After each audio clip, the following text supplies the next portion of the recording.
नमस्कार, quantum mechanics के इस 8th लेक्चर में आपका स्वागत है। इससे पहले के लेक्चर्स में हमने देखा कि कॉम्पटन इफेक्ट की बेसिक फिज़िक्स क्या है। उसके अलावा हमने 4 मैथमेटिकल डेरिवेशंस करने थे, जिनमें से 2 हमने ऑलरेडी कर लिए हैं और 2 हम आज की क्लास में करेंगे। तो आज की क्लास में जो हम पहला डेरिवेशन करेंगे वो है काइनेटिक एनर्जी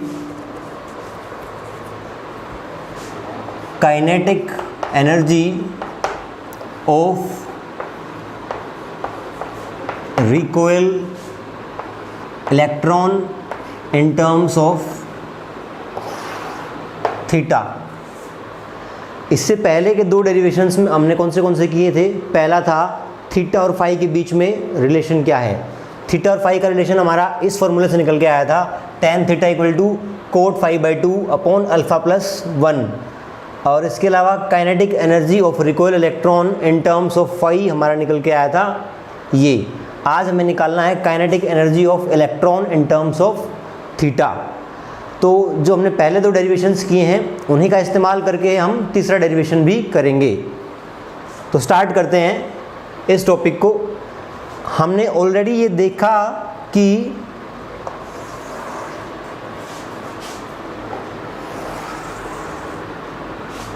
जो हमारे रिकॉइल इलेक्ट्रॉन की काइनेटिक एनर्जी है ई नॉट, वो H new minus H nu dash है। ये हमारी इंसिडेंट फोटोन की एनर्जी थी, ये स्कैटर्ड फोटोन की एनर्जी थी। न्यू डैश न्यू से छोटा था, इसका मतलब ये कुछ पॉजिटिव टर्म होगी। तो इंसिडेंट रेडिएशन और स्कैटर्ड रेडिएशन, इन दोनों की एनर्जी के बीच का जो डिफरेंस है, that much energy will be carried out by the recoil electron. Recoil electron इन दोनों एनर्जी के डिफरेंस को काइनेटिक एनर्जी के रूप में यूज़ करेगा। क्लियर है। अब यहाँ से हमें जो ये न्यू है, ये तो बेसिक है इसका, कि जो काइनेटिक एनर्जी है वो इन दोनों का डिफरेंस होगी। हमने ऑलरेडी कैलकुलेट कर चुके हैं फाई की टर्म में कि रिकॉइल इलेक्ट्रॉन की काइनेटिक एनर्जी कितनी होगी। अगर इसी को हम मैनिपुलेट करें, इसी टर्म को, तो हमारा ई नोट निकल के आता है एच न्यू। यहाँ पे आप एक काम कीजिए, न्यूमरेटर को भी और डिनोमिनेटर को भी, दोनों को साइन स्क्वायर फाई बाई 2 से डिवाइड कीजिए। अगर न्यूमरेटर को डिवाइड करेंगे तो ऊपर बचेगा एच न्यू, बाहर आ गया, ऊपर बच गया 2 अल्फ़ा। अगर नीचे डिवाइड करेंगे, जब 1 से डिवाइड करेंगे साइन स्क्वायर फाई बाई 2, तो it will become cosecant square phi by 2। और जब इससे डिवाइड करेंगे तो कैंसिल हो जाएगा, प्लस 2 अल्फ़ा। हमारी इक्वेशन बन गई।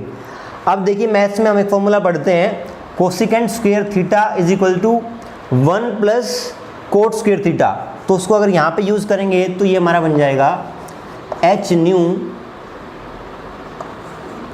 2 alpha upon 1 plus cot square phi by 2 plus 2 alpha. अब जब इस कोट स्क्वेयर फाई बाई 2 की वैल्यू हम यहाँ से पुट करेंगे, यहाँ से आप देखिए कोट फाई बाई 2 कितना आ रहा है, cot phi by 2 is equals to alpha plus 1 into tan theta.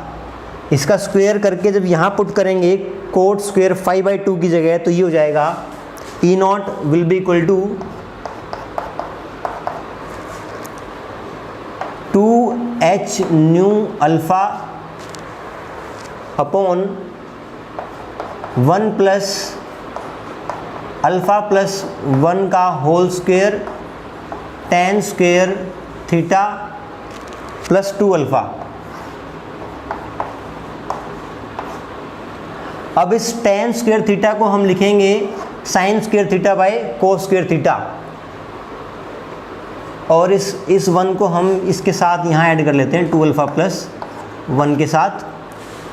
तो जब यहाँ पे इसको sign square theta by cos square theta लिखेंगे तो एलसीएम लेने के बाद, डिनोमिनेटर में एलसीएम लेने के बाद, चलो एक बार लिख लेते हैं, E naught will be equal to 2h nu alpha plus 1 का whole square sine square theta upon cos square theta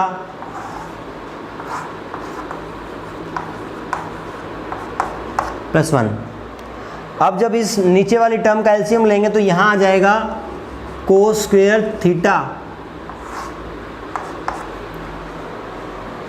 और ये वाली टर्म चली जाएगी ऊपर।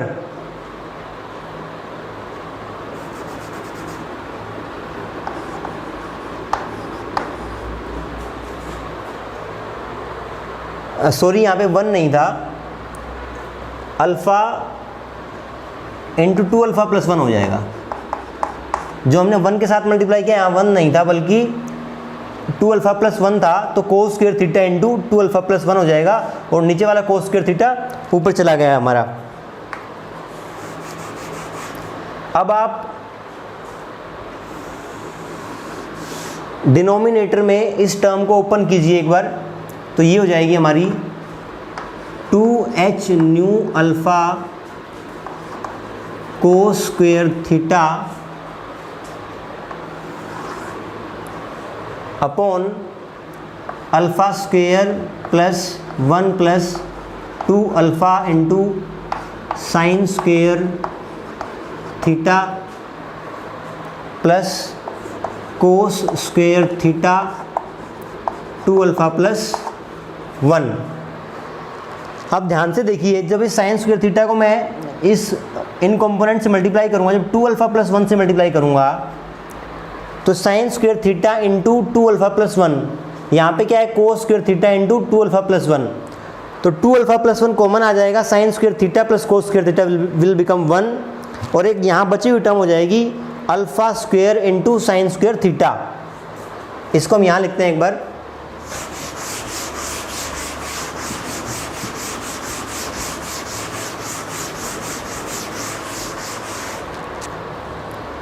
ये हमारा हो जाएगा E naught equal to 2h nu alpha cos square theta upon 2 alpha plus 1 plus alpha square sine square theta. अब इसको, इस साइन स्क्वायर थीटा को हम कोस स्क्वायर थीटा की टर्म में कन्वर्ट कर रहे हैं, तो ये हो जाता है 2h nu alpha cos square theta upon 2 alpha plus 1 plus alpha square 1 minus cos square theta. अब जब ये अल्फ़ा स्क्वायर अंदर मल्टीप्लाई होगा तो एक अल्फ़ा स्क्वायर आ जाएगा minus alpha square cos square theta, तो जब वो अल्फ़ा स्क्वायर बाहर आएगा तो ये तीनों टर्म मिल गए, ये अल्फ़ा स्क्वायर और प्लस ये दोनों टर्म मिल गए, alpha square plus 1 plus 2 alpha, it will become 1 plus alpha का होल स्क्वायर। तो ये हो जाएगा आपका 2h nu alpha cos square theta upon alpha plus 1 का whole square minus alpha square cos square theta. यह आपकी आ गई energy of recoil electron in terms of theta. अब इसमें इस इक्वेशन से हमें क्या इंटरप्रेट करना है वो देखते हैं एक बार।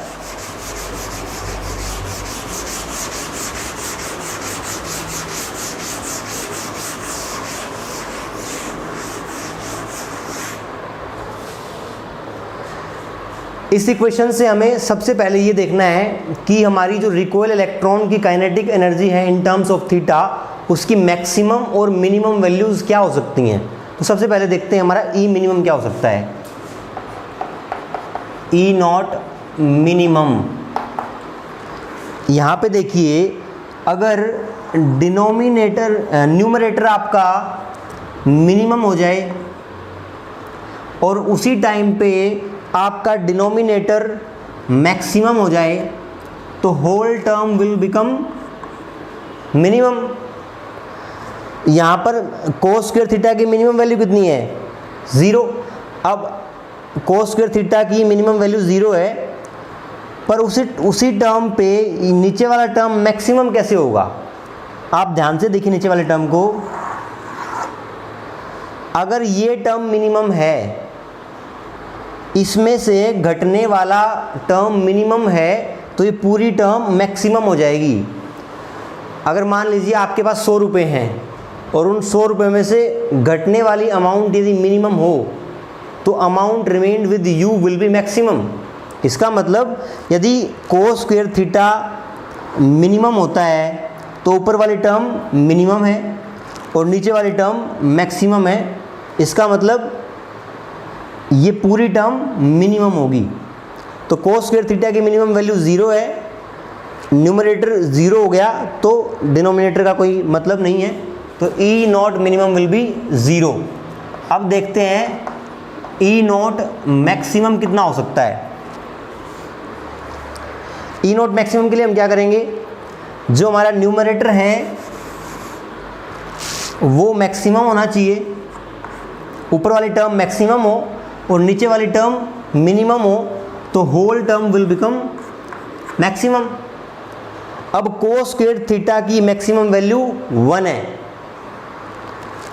अब जब नीचे वाली टर्म में से, इस टर्म में से घटने वाली टर्म मैक्सिमम होगी, 100 रुपये में से आपके पास जो पैसे घटने हैं वो मैक्सिमम है, तो amount remained with you will be minimum. इसका मतलब जब हम कोस स्क्वायर थीटा की मैक्सिमम वैल्यू पुट करेंगे तो पूरी जो इक्वेशन है it will give maximum value of this E not. तो यहाँ 1 पुट कर देते हैं, ये 1 हो गया, ये 1 हो गया, ये हो जाएगा हमारा 2h nu alpha, cos square theta की वैल्यू 1, नीचे वाला अल्फ़ा प्लस 1 का whole square minus alpha square. इसको ओपन करेंगे तो कितना हो जाएगा 2h न्यू अल्फ़ा, और ये हो जाएगा alpha square plus 1 plus 2 alpha, alpha square से alpha square cancel, 2 alpha plus 1, और ये हो जाएगा h न्यू 2 अल्फ़ा प्लस 1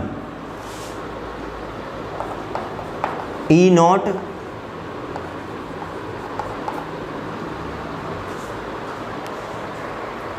इसका मतलब क्या हुआ,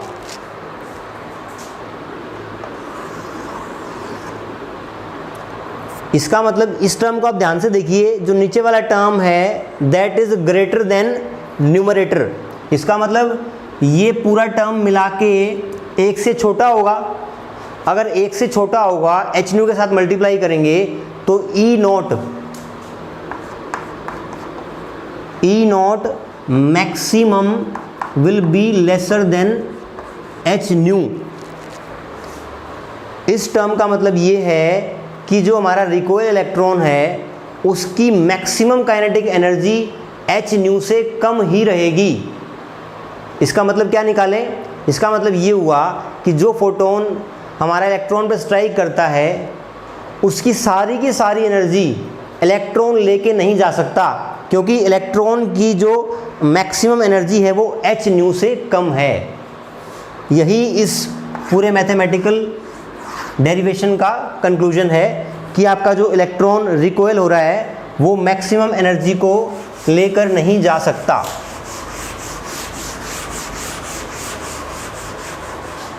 इसके बाद हमारा जो लास्ट डेरिवेशन है वो है हमारा जो हमारा स्कैटर्ड फोटोन है उसकी energy in terms of phi.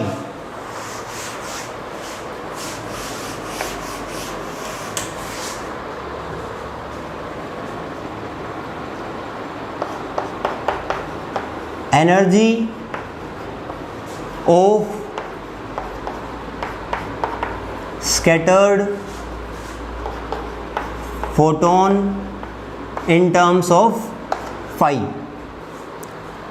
अभी तक 3 डेरिवेशंस हमने किए। पहला थीटा और फाई के बीच में relation, second kinetic energy of recoil electron in terms of theta, third kinetic energy of recoil electron in terms of यहाँ पे फाई की टर्म्स में, और थर्ड में kinetic energy of recoil electron in terms of theta, और finally energy of scattered photon in terms of phi. तो हमें पता है कि हमारी जो एनर्जी है स्कैटर्ड फोटोन की वो h न्यू डैश है।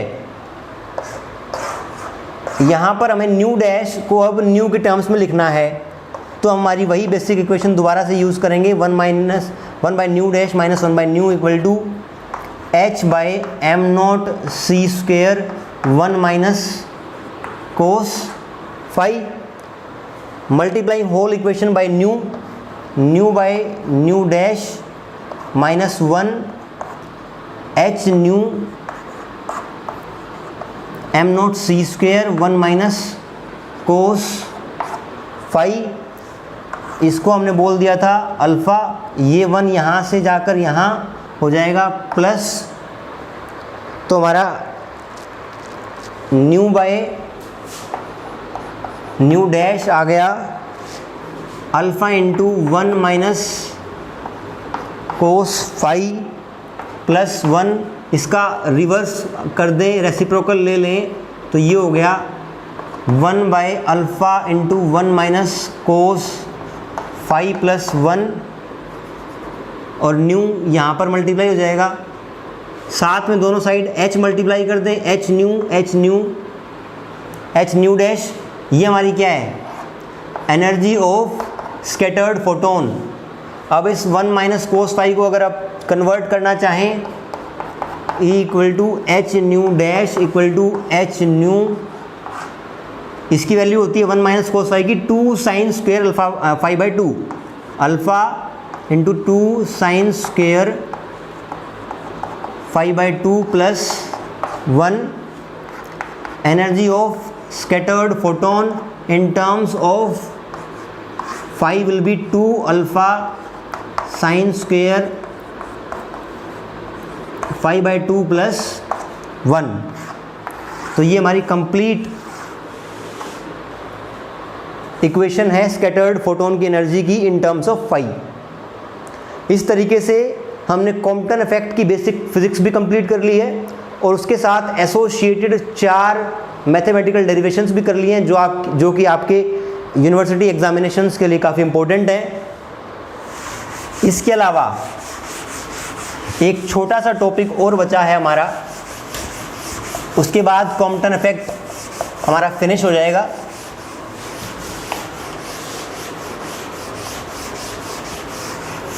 वो टॉपिक है हमारा कि विजिबल जो लाइट होती है वो कॉम्पटन इफेक्ट को डेमोन्स्ट्रेट नहीं कर पाती,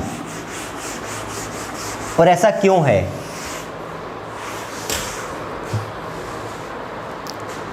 नेक्स्ट टॉपिक है, जब हम जो इंसिडेंट रेडिएशन डाल रहे थे फ्री इलेक्ट्रॉन पर कॉम्पटन इफेक्ट में, अगर वो इंसिडेंट रेडिएशन विजिबल लाइट है तो हमारा कॉम्पटन इफेक्ट हो ही नहीं सकता। अगर इंसिडेंट रेडिएशन एक्सरे है तब कॉम्पटन इफेक्ट हो सकता है। इसको हम समझते हैं कि ऐसा क्यों हो रहा है। ये देखिए कि जो इलेक्ट्रॉन है हमारा फ्री इलेक्ट्रॉन, इस पर गिरने वाली रेडिएशन यदि विजिबल है, विजिबल लाइट की वेवलेंथ की रेंज आपको पता होनी चाहिए, वो होती है 4000 एंगस्ट्रॉम से 7000 एंगस्ट्रॉम। अब जब आपकी रेडिएशन की वेवलेंथ इतनी होगी तो उसकी एनर्जी कितनी होगी, इसका फॉर्मूला क्या होता है, इसका फॉर्मूला होता है हमारा energy equal to hc by lambda. अब आप इसकी कोई मीन वैल्यू मान लीजिए 6000 एंगस्ट्रॉम यहाँ पुट कर दें, h की वैल्यू पुट कर दें, c की वैल्यू पुट कर दें, तो ये निकल के आता है करीब करीब nearly equal to 2 electron volt. Visible light की जो एनर्जी है वो 2 इलेक्ट्रॉन वोल्ट रेंज की होती है, लेकिन जो अगर मान लो ये जो फ्री इलेक्ट्रॉन हम यहाँ पर कंसीडर कर रहे हैं ये एब्सोल्युटली फ्री नहीं है। कहने का मतलब है हम हाइड्रोजन, मान लीजिए हाइड्रोजन एटम का सैंपल ले लिया और उसमें एक न्यूक्लियस है और एक ही इलेक्ट्रॉन है, उस इलेक्ट्रॉन पर हम इंसिडेंट रेडिएशन डालेंगे और फिर वो कॉम्पटन इफेक्ट शो करता है। तो जो मान लीजिए हमारा हाइड्रोजन एटम है, उसका इलेक्ट्रॉन अगर फर्स्ट ऑर्बिट में है तो उसकी एनर्जी होती है -13.6 इलेक्ट्रॉन वोल्ट। तो कहने का मतलब है कि इतनी एनर्जी से वो बाइंड है न्यूक्लियस से। अगर इतनी एनर्जी 13.6 इलेक्ट्रॉन वोल्ट देंगे तब वो वहाँ से छूट पाएगा। अब इस विजिबल लाइट की एनर्जी और इलेक्ट्रॉन की बाइंडिंग एनर्जी ये दोनों कंपेरेबल हैं। इस एनर्जी की तुलना में इसको हम फ्री इलेक्ट्रॉन नहीं मान सकते। इसको और अच्छे से समझने के लिए एक बार हम सेम चीज़ एक्सरे के लिए करते हैं।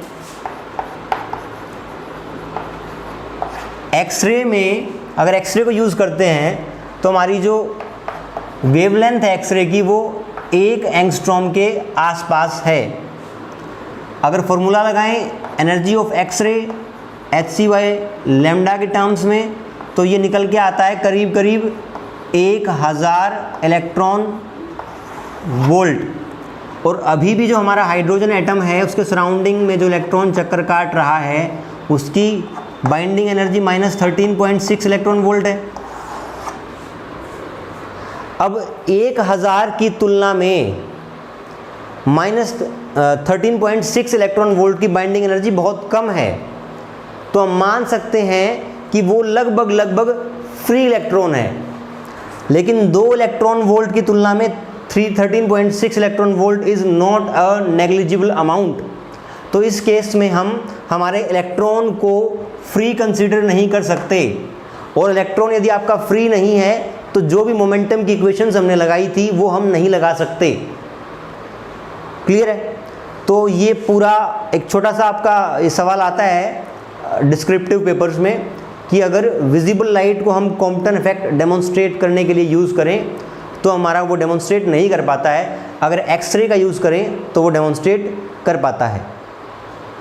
तो इस तरीके से आपका कॉम्पटन इफेक्ट के सब टॉपिक्स ख़त्म होते हैं और इसके नेक्स्ट टॉपिक पे नेक्स्ट आपके क्लास में हम अगले टॉपिक की ओर बढ़ेंगे। Thank you very much.